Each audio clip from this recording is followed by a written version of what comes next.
creating art online can be a very fun experience. You know, posting a drawing, receiving some attention or feedback, and you just continue creating. Unless you post a personal comic on Twitter. If you see my videos over I Forgot You Were a Man, or even your favorite student, you know that being vulnerable through comic form makes you a target on the website. And there's no different for the subject of today's video. The comic, you're going to conversion therapy camp tomorrow. And with the help of my friend Mangoso, who will read my audience's thoughts on their own about the comic, you should dive into the story and how people responded. Oh, also, please don't attack anyone mentioned this video, and if you do want to say something, you should leave a comment, you know, argue there, maybe after you subscribe and like, that'd be fun. Also, I commissioned Mangoso to make this lovely 3D background, so if you want some 3D stuff, you should go find him on Twitter after this video. That'd be pretty nice. Also, this video is sponsored by XP Pen, and we'll talk about that at the end of the video. But enough about that. What's the comic about? The comic is created by Fenrir Wolfen, released June 29, 2024. Right, I know you'll be drawing or like playing a game and you have me on the second monitor, but please pay attention to this video, as YouTube is a medium to look at it once in a while, and you wouldn't have known that I'm sitting on a couch. Look at me, I'm sitting on a couch, I'm having fun. The comic starts off with the expectations of his family. Living in Thailand, his parents wanted him to be a doctor or a lawyer. It's always the go-to for strict families, and also a bit too general, I would say. Like, what if I wanted to be a lawyer, but like an evil one that only defends bad people? You know, they didn't specify like what kind of lawyer. Now, his strict parents made him focus on school with little time with his friends, and his first exposure to gay media was the 2005 movie Brokeback Mountain. His friends were watching it, making fun of it, calling it an icky movie. I never got that about straight guys, because it's like, hey, we're gonna watch a movie about two guys who love each other, they kiss each other, they hug each other, maybe they do it. You wanna watch it with me? Like, I'd assume one of them is actually into it, going like,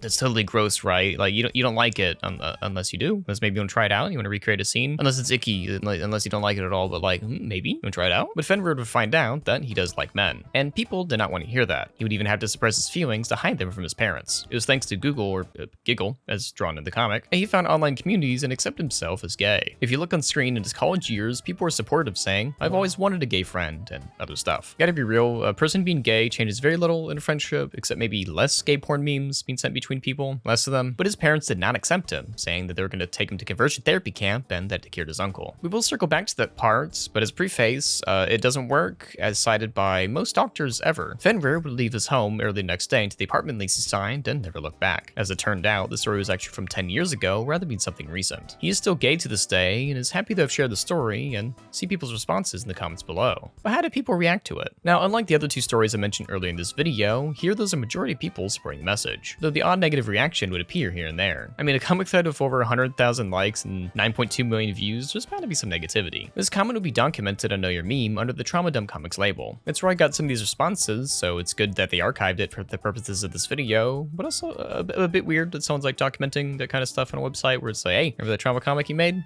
People made fun of it.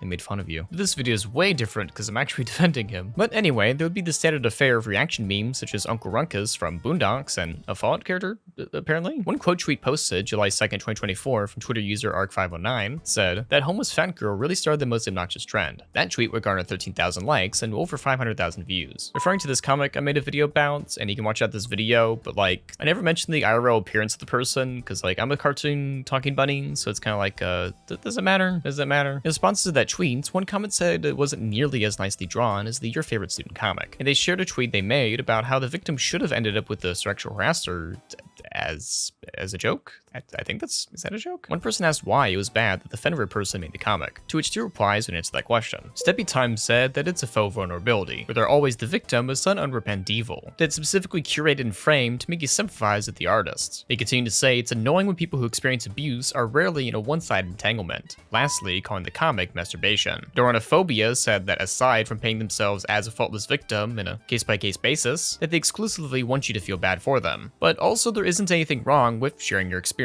but that Twitter folk like to put down and bully others into submission, which sometimes isn't enough. Now, I used to think this like nearly a decade ago, because I was stupid and lacked empathy. Also, those are such weird comments, like, I can't believe it's one-sided. Yeah, it's from the side of the person who made the comic. Like, imagine reading Mouse and you're like, well, hold on, what does Cat Hitler have to say about this? Going back to Know Your Meme, one comment by Popcorn Fest actually argues the comic is not a trauma dump. They said that implies it is not an inconvenient moment, but this was posted on Twitter, going on to say it's weird to claim someone who is traumatized is supposed to keep it to themselves, or they deserve to be ridiculed. But like I said before, there was an overwhelmingly majority of support. One quote tweet even counteracted the "can we stop making comics of use," saying, "You see someone sharing how they felt with a creative medium instead of making a thread, and that's the first thing you think of?" Fenrir replied to a bunch of comments answering questions, as it has been 10 years since the events of the comic. As for the uncle mentioned prior, he doesn't know if he was bi or breast, but only that he has since passed away. When he did revisit his parents a year later, his mom cried telling him they wanted him back, but his dad pretended he was just away from work. He would leave the house, never looking back again. For him, leaving the house is a long-time plan. As he says in this reply, in his college years he got a job and saved enough before he was able to leave, hence the signing of the apartment and such. Also in terms of the gay conversion therapy camp, while one would assume it's Christianity, it turns out it's actually a Buddhist cult, where apparently you go to a temple and they help you stop being gay. Like, that's how it works. But apparently you are gay because of past life sins and you have to be cleansed. Now, I haven't looked too much into Buddhism, but I feel like the whole thing is about tolerance and being nice to people, and being anti-gay is pretty much the opposite of that, I would say. And Thailand is one of the more progressive South Asian countries. This is why some people are like, what? What do you mean that didn't happen? We forgot about cults. They're everywhere. You forgot about cults. Can't believe that. Actually, it's January 23rd, 2025, where same-sex marriage was legalized in his country. The law was passed by parliament a year prior, and the king signed into law. Thailand is the first country in Southeast Asia to legalize same-sex marriage and the third country in Asia to do so, Taiwan and Nepal being the first two. In 2015, the same year the United States legalized same-sex marriage, Thailand passed the Gender Equality Act, so you can't discriminate based on gender, sexual orientation, or gender identity. Pretty progressive over there, I'd say. Oh yeah, you might be asking yourself why this video was not made during Pride Month. Like, if you look down, like, one of the videos made, it was made in February instead of June. But every day is Pride when you're gay. You can always rewatch the video during June and leave another comment being like, hey, who's watching this in June? Oh, and if you look on screen right now, you can actually see that my pride flag is hung up right here. And no, not the one you're thinking of, the gamer one. But as I mentioned before, conversion therapy is pretty bad. The Human Rights Campaign wrote an article called "The Lies and Dangers of Effects to Change Sexual Orientation or Gender Identity." Within it, they said, such practices have been rejected by every mainstream medical and mental health organization for decades. But due to continuing discrimination and society bias against the LGBTQ+ people, some practitioners continue to conduct conversion therapy. Minors are especially vulnerable, and conversion therapy can lead to depression, anxiety, drug use, homelessness, and even suicide. They've also found out that young people who were rejected by friends and family were, quote, more than 8 times as likely to have attempted suicide, nearly 6 times as likely to report high levels of depression, more than 3 times as likely to use illegal drugs, and more than 3 times as likely to be at high risk of HIV and STDs. So needless to say, being more open, accepting is very much better in the long term. And I'm glad that the majority of the people who read the comics were supportive. Even some people relaying their own personal stories about coming out to their parents and being happy about who they are. A lot of the time, Twitter's not a good place to be, I'd say. And personally, I've been using Blue Sky, and that's been a lot nicer. I have seen people making fun of Blue Sky, being like, it's boring.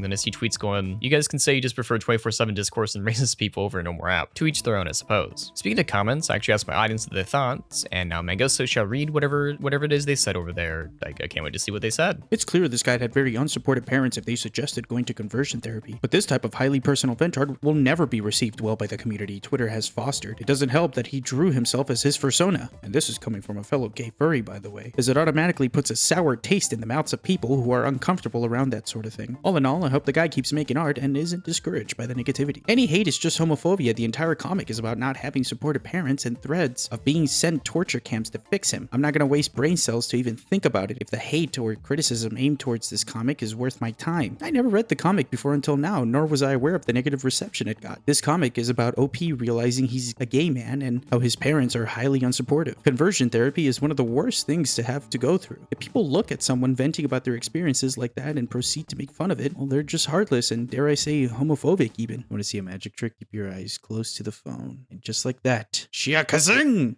And it's gone. You know, God forbid someone expresses their trauma on the internet. This really is just a Twitter moment. This is so middle school. It's such middle school nonsense times like 10,000. I know having a social media presence is excruciating at times, but when a vulnerable person is seeking a community, it really sucks seeing them get gutted by the gallows, like being the middle of town square. And I know anyone can say something like, duh, it's the internet, don't post, you'll get pooped on or whatever, but that mindset comes across as way more cringe than what they think the OP is posting. I'm reading some of these quotes and I know it's common or whatever, but this Neanderthalic illiterate brain-dead bandwagon posting is always annoying to see because a lot of these didn't even read the comic. They just see a furry and sad and the neurons in their brain just, they click and they go, duh, womp womp. Again, it's a Twitter moment, but it doesn't make it any less annoying to see. In the end, this is a way more positive story, though it's unfortunate that the Fenrir's parents couldn't see the son for who he is. Being in a cult would do that for you, I suppose. To this day, Fenrir continues to draw and stream on Twitch, and if you're 18 plus, you should check out his works. It's of gay furry baras, and if you're into that,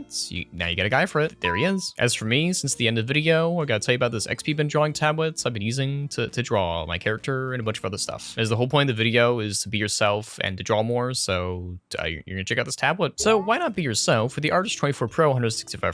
One of the pitiful things I'll mention is that most drawing tablet monitors you encounter will only be 60Hz. The Hertz also goes in tandem with gaming, and as shown by the YouTube channel Linus Tech Tips, the more frames you see on screen, the more accurate your shots can be. And more Hertz is very good with art. While the iPad can only do about 120Hz, the Artist Pro can handle 165, with the 14th millisecond response time. So those of us singular monitor setup who also like to game or draw, or just want a smoother experience, then this tablet it's for you, I would say. This is on top of the 16,000 pressure levels the screen offers. And the Pro 24 165Hz comes with two separate pens, the Pro Sim Stylus and the X3 Pro Smart Chip Stylus. One of my favorite parts is also the Paperlike display, with an AG Nano Wedge AF Coax glass, so it's pretty anti-glare and anti-fingerprint, which you'll need because you'll be touching the screen a lot. Not to mention a 2560 by 1440 resolution, and while the tablet itself doesn't come with buttons, it comes with a wireless remote with buttons. At 1100 USD, and when at discount for a lot less, it's hard to find such a good deal elsewhere. Can you tell I love using it? I love using it. I love talking about it. I love using it. But now that the ad's over, I hope you liked the video. Hope you learned something. Hope you continue to draw, because at the end of the day, you just gotta keep on drawing and have a good day. You should have a good day.